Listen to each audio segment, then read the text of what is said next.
The Buffalo Bills signed Tavon Austin. What does it mean for the punt returner situation? And we have some newsy items to catch up on today on Locked On Bills. You are Locked On Bills, your daily Buffalo Bills podcast. Part of the Locked On Podcast Network, your team every day.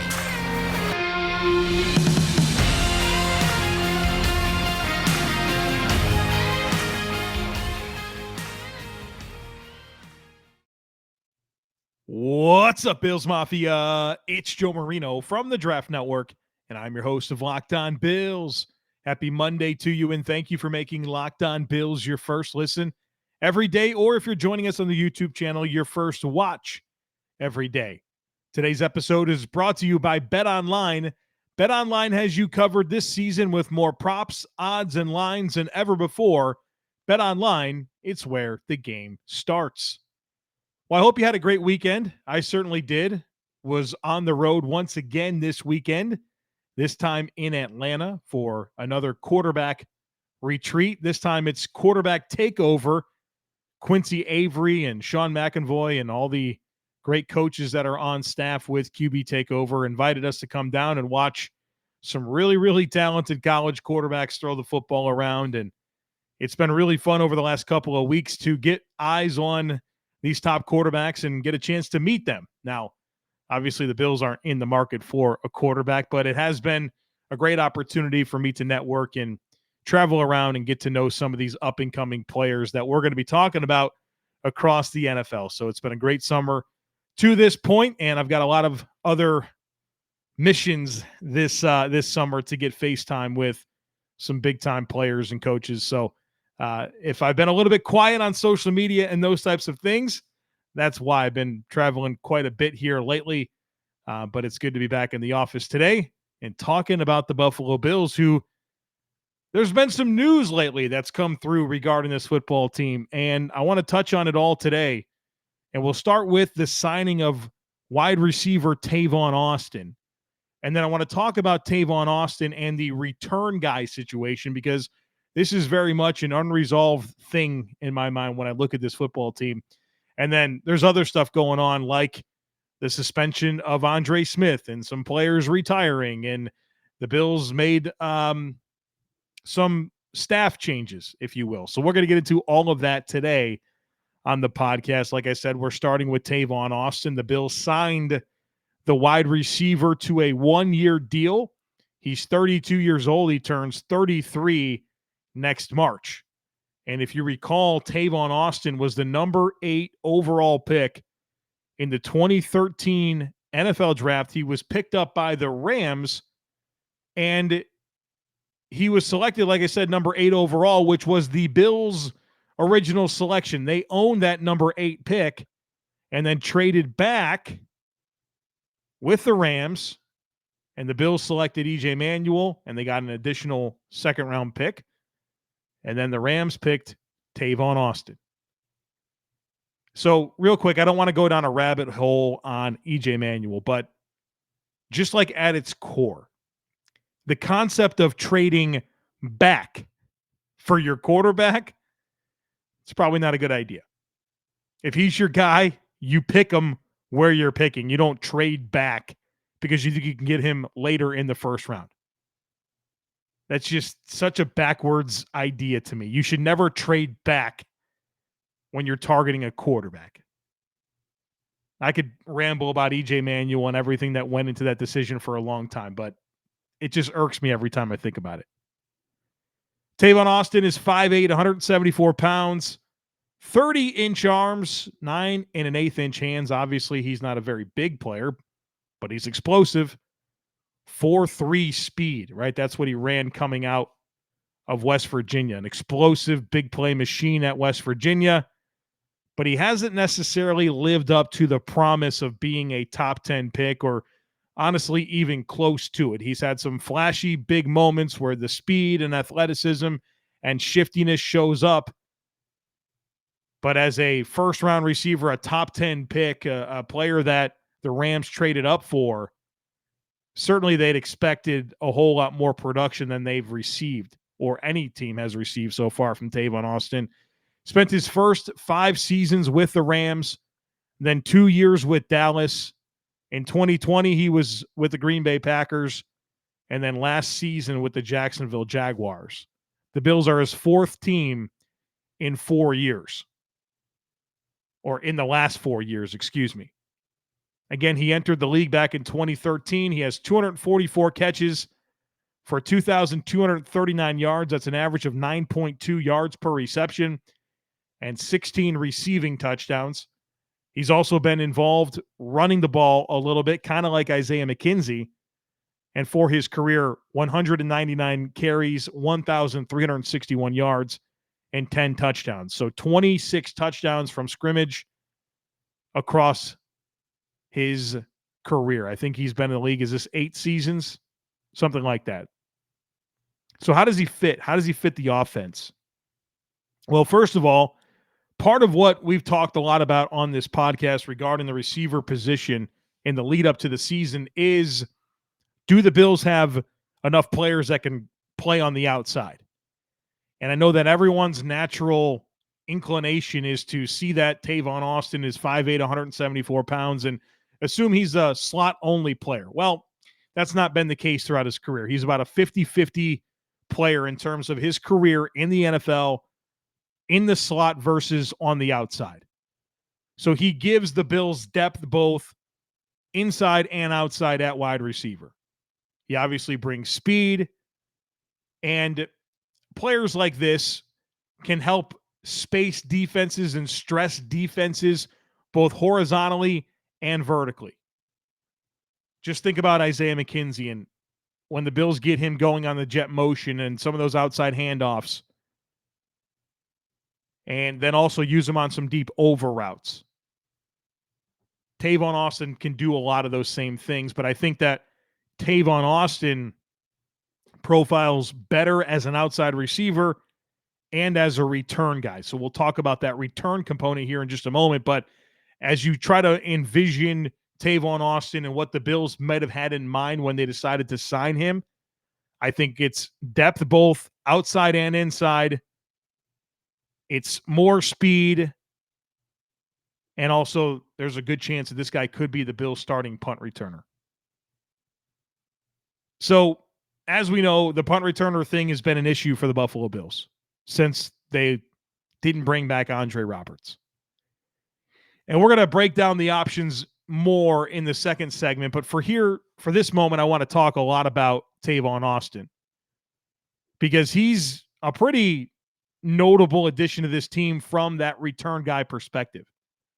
Again, we mentioned this is something that was an issue last year. And the only thing the Bills really did this offseason to help with that issue was draft Khalil Shakir, who has some experience returning punts, and then Jameson Crowder, who does have a good amount of experience returning punts, but not recently. And we'll talk about that more in the next segment. I mean, this punt return situation got to the point last year where the Bills were done with Marquez Stevenson. They were done with Isaiah Mckenzie in that role. And Micah Hyde had to go do it. And I don't think anybody wants that to happen. Austin is an experienced NFL punt returner. For his career, he's returned 194 punts with an average of 8.2 yards per return, 3 return touchdowns, 89 fair catches. So 194 returned punts, 89 fair catches. He's had a lot of opportunity to do this. Now, he does have 13 muffs, which is not ideal. His muff percentage is 7.4%. It's pretty high. Not as bad as Isaiah Mckenzie, but it's pretty high.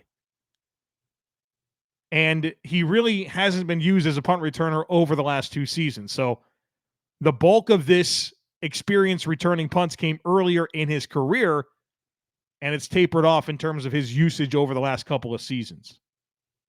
He also has 25 kick returns for his career, an average of 18 yards, and 18 of those 25 kick return opportunities came as a rookie in 2013, and so that's not something that's been on his plate of late. But when you think about his experience returning punts, you think about the need that the Buffalo Bills have at punt returner, you can look at Tavon Austin and say that he's got a real chance to make this roster as the return guy that can also provide depth inside and outside at wide receiver, while also bringing speed and yards after catch ability. Whether you're ready to pop the question or you're celebrating a milestone moment, you can find jewelry as unique as her with modern convenience of online shopping at BlueNile.com. You can do some really fun stuff there with building the engagement ring of her dreams. Blue Nile has a simple online tool that lets you choose the diamond shape, size, and clarity, as well as the setting. And they've got jewelers on hand that will handcraft her perfect engagement ring, making sure that each ring is one of a kind. Or maybe you're just looking to celebrate one of life's special moments with fine jewelry. Don't worry, Blue Nile can help you. If you're having a hard time choosing, Blue Nile has jewelry experts on hand 24/7, available via phone or chat to help you find a memorable gift at every budget. Make your moment sparkle with jewelry from BlueNile.com, and Locked On Sports listeners get $50 off purchases of $500 or more. This podcast exclusive includes engagement rings. Use code Locked On. That's code Locked On. Plus, every order is insured, ships free, and arrives in discreet packaging that won't give away what's inside. Shop stress-free and find your forever piece. Go to BlueNile.com today. This episode is brought to you by Rock Auto. With the ever-increasing numbers of makes and models, it's now impossible for your local chain auto parts store to stock all the parts you need. Winder often pointless or seemingly intimidating questions like, is your Odyssey an LX or an EX? And wait while the person behind the counter orders the parts on their computer, choosing the only brand their warehouse happens to carry. You have computers with access to rockauto.com at home and in your pocket. Save time and save money when using Rock Auto. Why would you choose to spend 30%, 50%, even 100% more for the same parts from a chain store or a car dealership? They have everything you can need: brake parts, tail lamps, motor oil, and even new carpet. Go to rockauto.com right now and see all the parts available for your car or truck. Make sure you write Locked On in their "How did you hear about us" box so they know that we sent you. They have amazing selection, reliably low prices, and all the parts your car will ever need over at rockauto.com.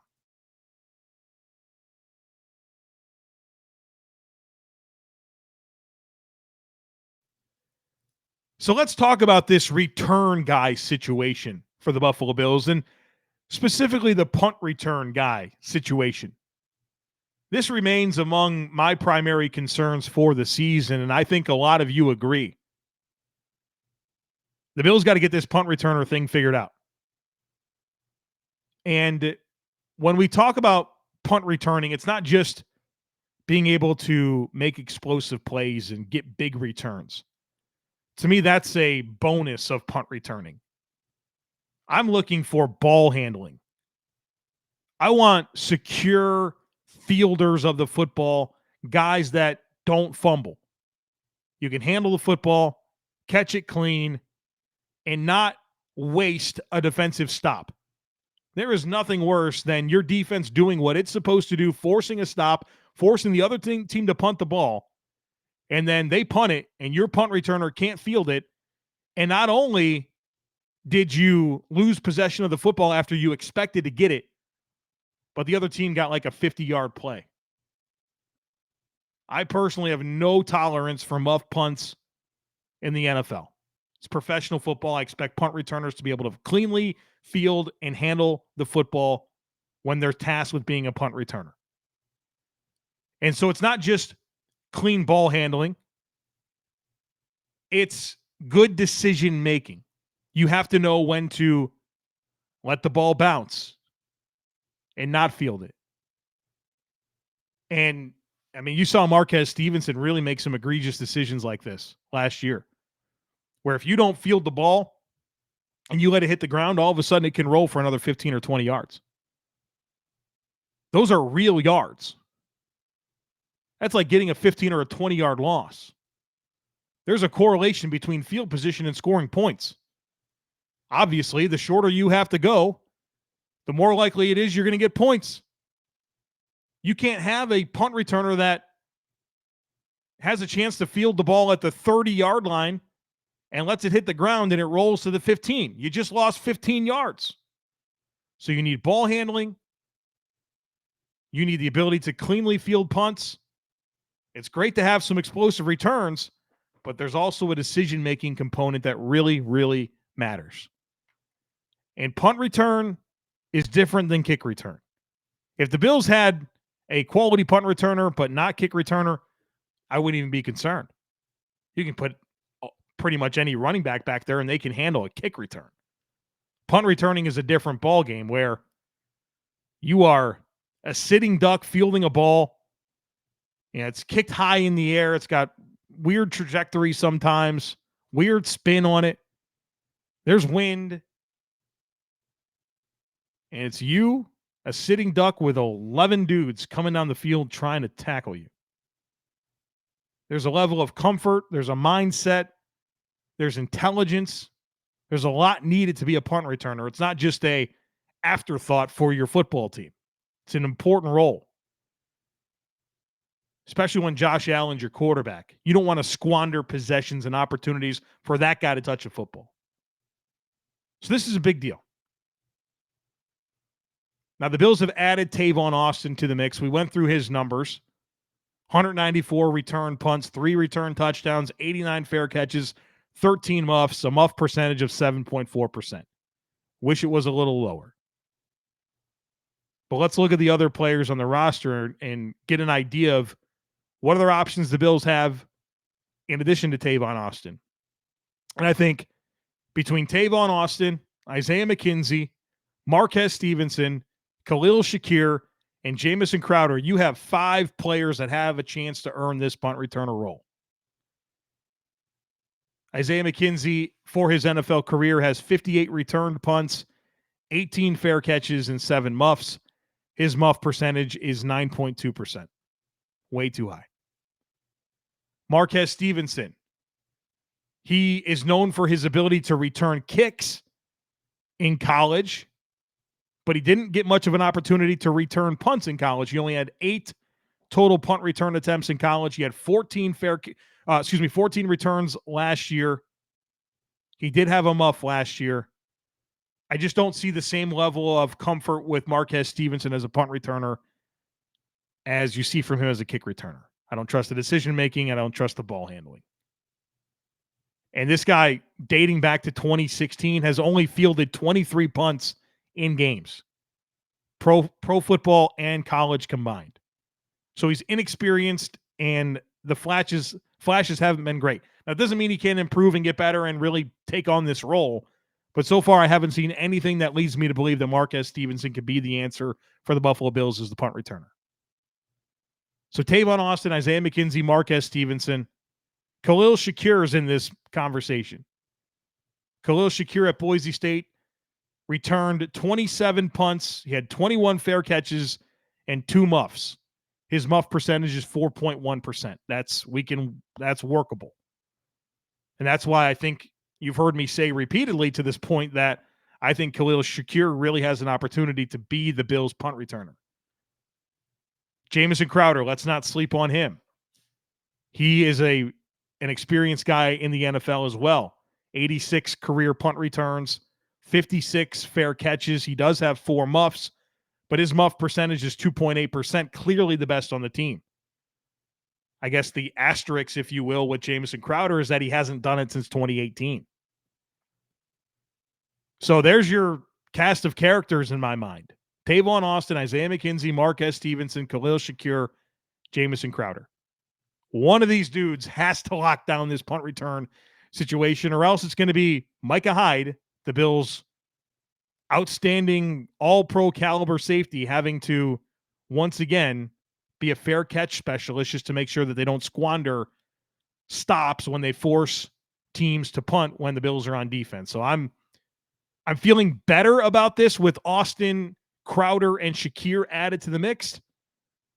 But whether it's small sample size or hasn't done it lately, like even if it is Tavon Austin, like I said, over the last 2 years, he hasn't really done punt returns. Jameson Crowder hasn't really done it since 2018. So we'll see. I think the Bills have better options than they did last year But somebody's got to take control of this and erase our concerns regarding this punt return situation. BetOnline.net is your number one source for all your betting stats and sports information.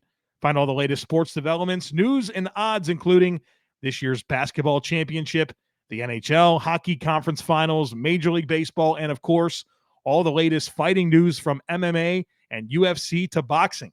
BetOnline is your continued source for all your sports wagering information, including live betting, esports, and more. Head to the website today or use your mobile device to learn more about the trends and the action. It's BetOnline, and it's where the game starts.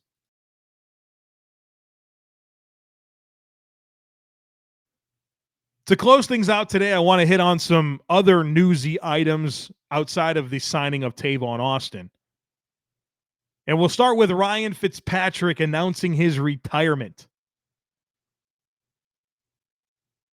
I was really excited to see Fitz this past year with the Washington football team, but obviously the hip injury in week 1 didn't allow that to come to fruition, and it sounds like he never really healed from that hip injury, and he's retiring.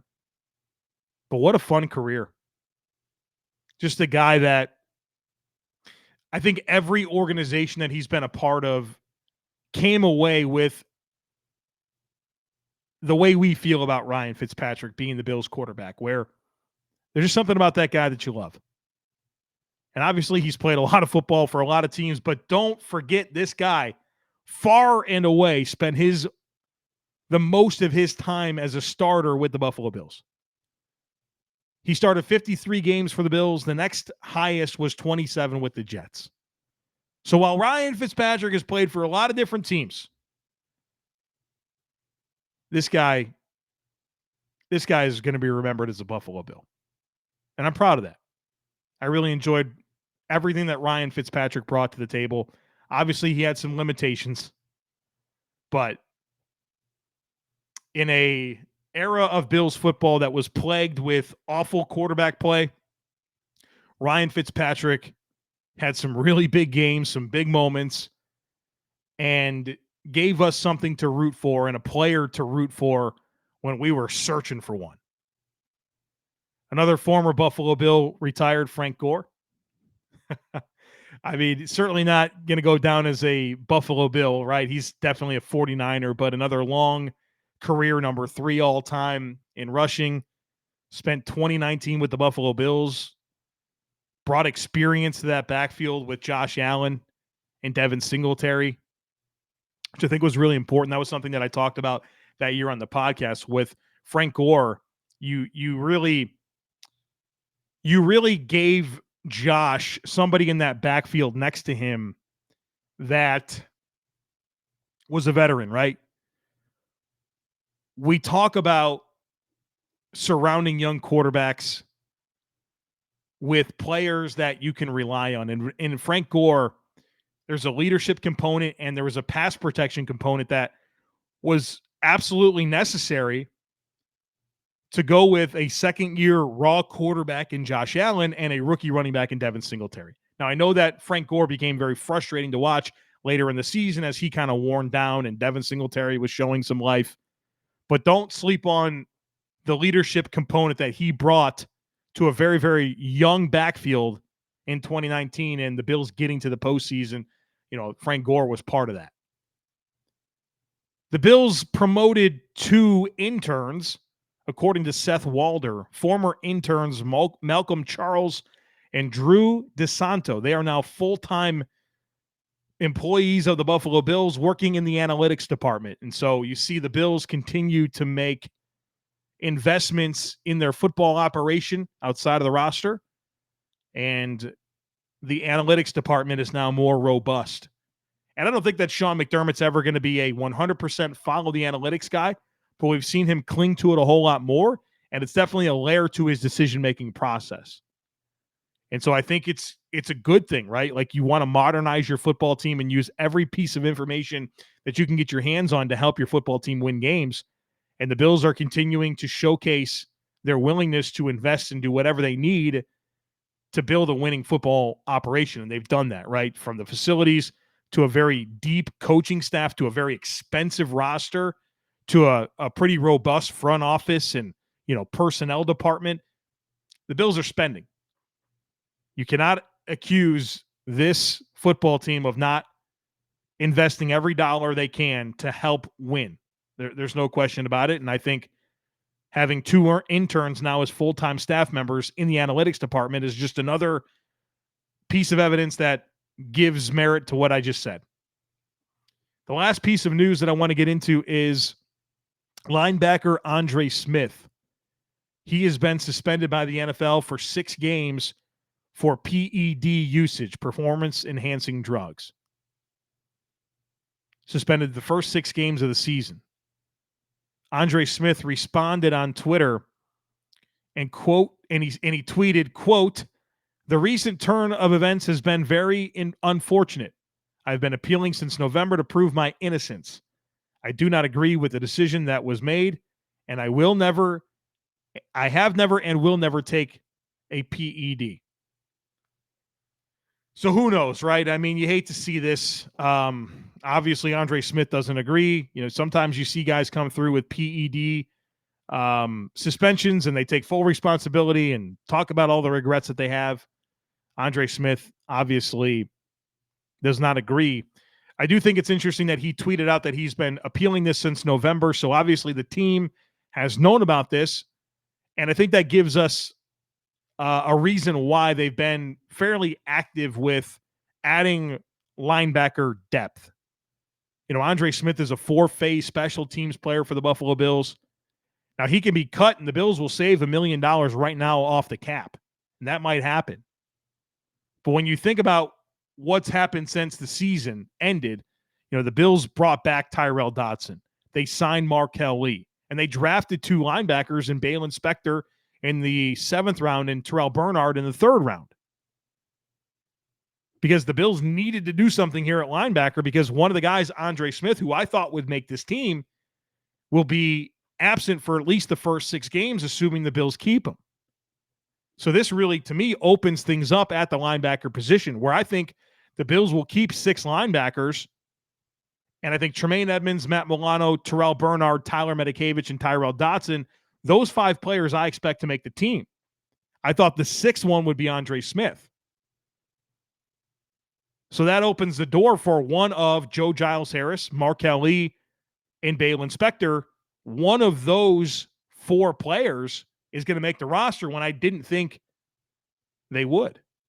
So there's definitely an implication here in terms of some new names that could make this roster, but also the Bills lost a 4-phase special teams player for the first 6 games of the season.